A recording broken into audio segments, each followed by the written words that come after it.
What if the very thing that made you feel special as a child is the same thing that makes you feel stuck today? What if being the smart kid, the one everyone praised, admired, expected so much from, is now quietly the reason you feel disconnected, unmotivated, maybe even broken? If you've ever caught yourself wondering why everything looks fine on the outside, but feels flat, numb, or aimless on the inside, this might be the first time it all starts to make sense. It begins early. For many of us, childhood identity was simple. You were the one who ran fastest, the one who loved dinosaurs, the shy one, the class clown, the artist, and maybe the smart one. At first, it feels amazing. You understand things quickly. You finish assignments before anyone else. Teachers smile at you. Parents brag about you. Other kids say, "Of course you got it. You're smart." And when you're young, that kind of label doesn't just describe you, it defines you. It becomes your place in the world. It becomes the story you tell yourself when no one's watching.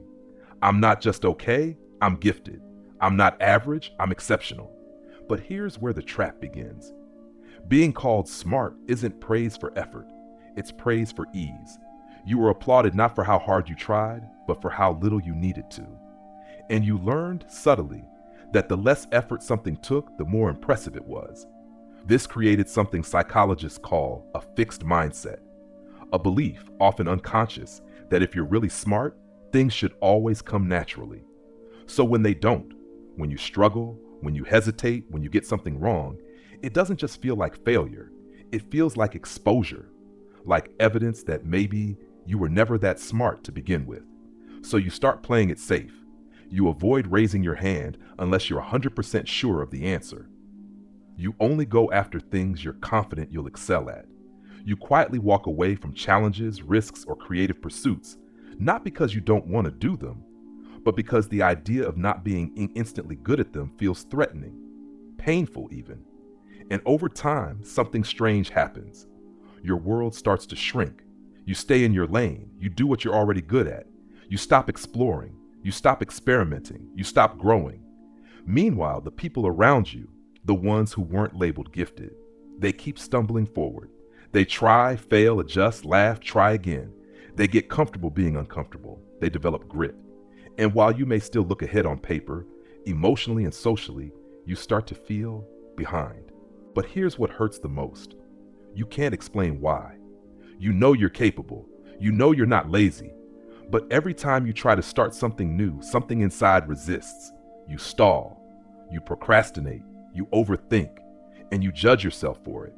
You start to feel like life is happening around you and you're just watching, as if you missed the turnoff but don't know how to reverse. And the deeper this goes, the more disconnected you become. From your work, from other people, from yourself. That's because the identity of being smart wasn't built to carry you through life. It was built to protect you in childhood. And like many coping mechanisms, what once kept you safe is now keeping you small. When your sense of worth is wrapped around being effortless, you start fearing effort. You avoid things that stretch you. You stay in comfort zones that become cages. You confuse performance with purpose. And eventually, you confuse analysis with meaning. Because here's another layer of this. Smart kids are often masters at thinking, but underdeveloped in feeling. You can explain emotion. You can name it. You might even have deep cognitive empathy, the ability to understand what others are feeling. But you struggle to enter it with them, to feel with them, to sit inside vulnerability without trying to fix or solve it. So connection, too, becomes a performance. You observe instead of engage. You analyze instead of relate. You stay on the outside even when you're inside the room, and it leaves you lonely. Not because no one is there, but because you don't know how to let yourself be seen. Eventually, the sharpness that once set you apart becomes the very thing that isolates you. Because no one taught you how to be human, they only taught you how to be impressive. And now, you're tired of being impressive. You don't want to be the smartest person in the room. You want to be someone who feels alive in it. Someone who belongs without performing. Someone who can try and fail and still feel okay. But in order to get there, something old has to die. That old story, that identity, that armor. And that's what we'll begin to unpack. Because if you're feeling lost now, it's not because you failed. It's because you grew up wearing a mask, that never allowed you to fully become yourself. And maybe for the first time, you're ready to take it off. If the first wound of the smart kid was tying your worth to being exceptional, the second wound is harder to name because it wears the disguise of strength. It's what happens when all that internal pressure, all that quiet shame for not being who you once were, starts to build up and finally needs somewhere to go. And because you were trained to be in control, to stay ahead, to always have the answer, you don't let it come out as sadness or fear or grief. You let it come out as detachment, as pride, as I just don't relate to most people. You build a wall, not made of arrogance, but of pain, and you call it independence. At first, it feels protective. You stop needing people. You stay on your own wavelength. You watch the world with a certain distance, maybe even a sense of superiority. You start saying things like, they don't think as deeply as I do. I just see things differently. I can't fake small talk. I need real conversation. And sometimes that's true, but often it's a mask. A beautiful, intellectual, bulletproof mask that keeps you from admitting the much scarier truth. I feel left out, but I don't know how to get back in. Because by now, your intelligence isn't just a skill. It's your armor, your defense, your whole sense of safety. And anytime you feel vulnerable, socially, emotionally, spiritually, you unconsciously reach for it like a shield. You analyze people instead of connecting. You decode emotions instead of feeling them. You ask why instead of saying me too. And on the outside, you may come across as composed, self-aware, even charismatic. But inside, you're exhausted because relating is no longer natural. It's a performance, a calculation, a game you're afraid to lose. This is where we meet one of the most isolating patterns in adult life, defensive superiority, the quiet belief that your depth makes you separate, the story that your loneliness isn't loneliness. It's just being on a different level. And here's the tragedy. It works for a while. It numbs the sting. It gives you control. It even makes you feel special again. But it also keeps you stuck in your own head, alone with your thoughts, alone with your logic, alone with a self that keeps trying to think its way into feeling okay. And the more you intellectualize your pain, the more distant it becomes. Because emotional wounds aren't meant to be solved. They're meant to be seen, tended to, felt. But that's the part you never learned. Because while you were developing mental sharpness, your emotional development stayed quietly behind. It's not your fault. No one teaches gifted kids how to fail, how to repair, how to cry in front of someone and not be ashamed. No one says it's okay not to be brilliant today. They just say you'll do great, you always do. So you learn to protect yourself by staying above it all. But healing only begins when you let yourself come down. Down from the pedestal, down from the illusion, down into the messy, raw human reality of needing other people. Not because you're weak, but because you're wired for connection. Because at some point, even the smartest mind begins to feel the ache of disconnection. And no amount of achievement can replace the feeling of being understood. Not analyzed, not admired, just seen. So how do we undo it? How do you learn to open, to connect, to belong, not by impressing others, but by showing up as you? It begins with one shift. You stop trying to be interesting and start trying to be interested. You stop entering conversations to perform and start entering to connect. You let go of being the smartest person in the room and become the most present. And yes, it feels awkward at first, vulnerable, unfamiliar. You'll second guess yourself. You'll feel like you're doing it wrong. You'll want to retreat back into your head where things feel safer. But if you stay with it, just long enough to notice the warmth behind someone's words or the softness in your own chest when you stop filtering, you'll start to feel something that's been missing for a long time. Not admiration, not validation, just presence. And in that presence, something incredible begins to unfold. You stop performing, you stop proving, you start participating, you start living in the world again. Not from the sidelines, but right in the middle of it. With the rest of us, with the ones who mess up and cry and laugh awkwardly and ask for help and say, I don't know, without shame. Because that's where the connection is.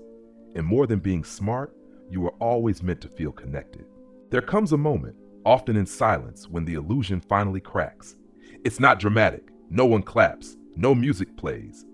But something inside you finally whispers what you've spent years avoiding. I can't keep living like this. Not because your life is falling apart, but because it's slowly losing meaning.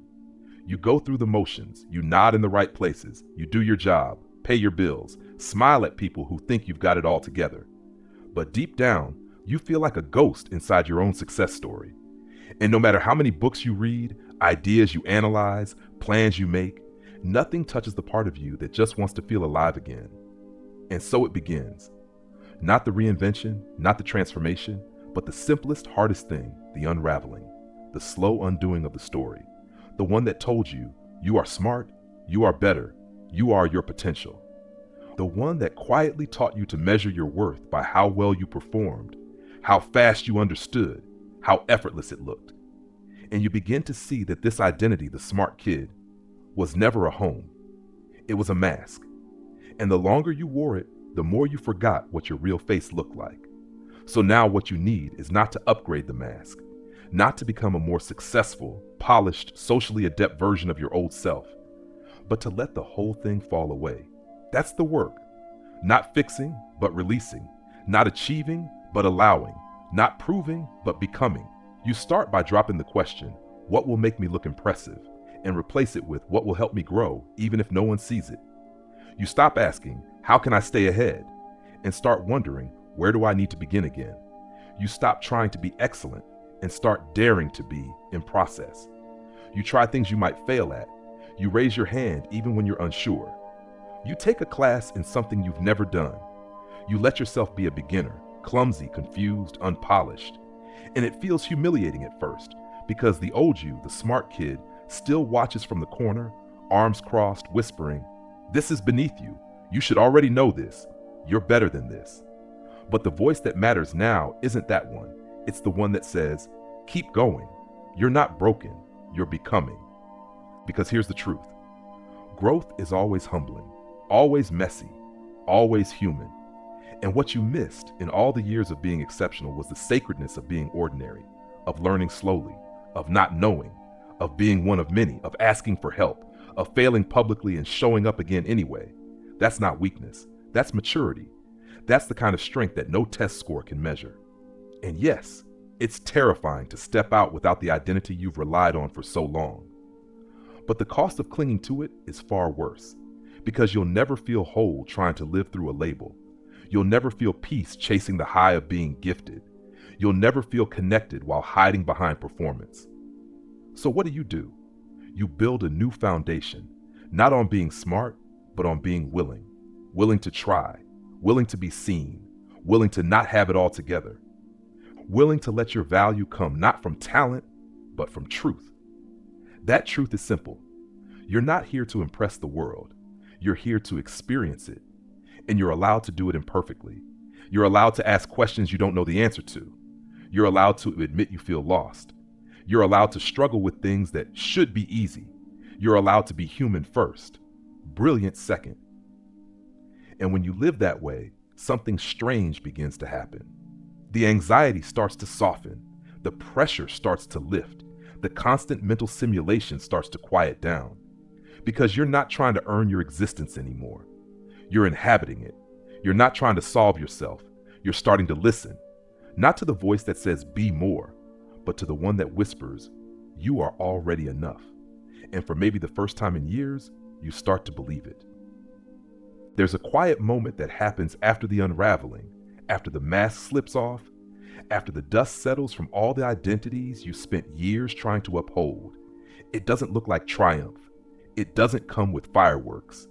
It comes with stillness, with the realization that you don't need to be someone else to belong in your own life. This is where the smart kid finally comes home, not to the world's expectations, but to themselves. For so long, you believed that your value was somewhere out there, in approval, in applause, in being a little bit better, a little more together, a little further ahead. You lived on the edge of becoming, always reaching for the version of yourself that would finally feel right, finally feel finished, but that version never came, because it was never meant to. You were never meant to arrive. You were meant to return. Return to the parts of yourself you left behind when you chose perfection over presence. Return to the softness underneath the sharpness. Return to the questions you silenced in order to appear certain. Return to the messy, beautiful, tender reality of being fully, gloriously human. And here's what you discover in that return. You're not broken. You're not behind. You're not too much or not enough. You're just here, like everyone else, learning how to live, learning how to love, learning how to be real instead of impressive. That is the most radical act of healing. Not becoming someone new, but reclaiming who you were before the world told you who to be. It means reconnecting with your body, not as something to outperform others with, but as something to feel safety inside. It means letting your nervous system rest after years of overfunctioning. It means laughing again without analyzing the timing, crying again without apologizing, asking for help without shame. It means allowing life to move through you, not just past you. And it means connection, real connection, not curated, not transactional, not filtered through performance, but presence. The kind where you sit with someone and they see your rawness, and instead of turning away, they stay. And you realize you don't have to work so hard to be lovable. You never had to, because the truth is, you were never alone in your aloneness. You were just hiding in plain sight, hoping someone would decode you, understand you, unlock you, but no one else could do that. Only you could. Only you could choose to step off the pedestal and into the world, not above it, not ahead of it, in it. Because that's where life is, not in the idea of who you should be, but in the honest, awkward, sacred act of showing up anyway. So what does that look like? It looks like reaching out to a friend, not with something clever to say, but with something real. Hey, I've been feeling disconnected. Can we talk? It looks like trying something new without needing to be great at it, dancing badly, writing messily, speaking imperfectly, creating without a goal, just for the joy of creating. It looks like letting silence be enough, letting small moments mean something, letting yourself rest when there's nothing left to prove. It looks like offering yourself the same grace you've offered others for years. And slowly over time, you begin to integrate. Not escape who you've been, but bring all of it with you. The brilliance, the burnout, the fear, the insight, the armor, the wounds, the wonder, the hope, all of it belongs. Because integration isn't about fixing your story, it's about owning it. It's standing in your life, hands open saying, this is who I've been, this is who I'm becoming, and both are worthy. That's the true coming home. Not to a perfect life, not to a perfect self, but to a self that's finally safe to be seen. And when that happens, you don't need to chase meaning. You become it. You don't need to understand every feeling. You allow it. You don't need to explain your worth. You embody it. And the loneliness begins to loosen. Not because everyone else changes, but because you finally stop hiding. You stop performing. You return to your body, to your breath, to your beating, unquantifiable, unmeasured heart. And for the first time, and maybe forever, you feel it. Not brilliance, not certainty, not control. Just this. Just now. Just you. And it's enough.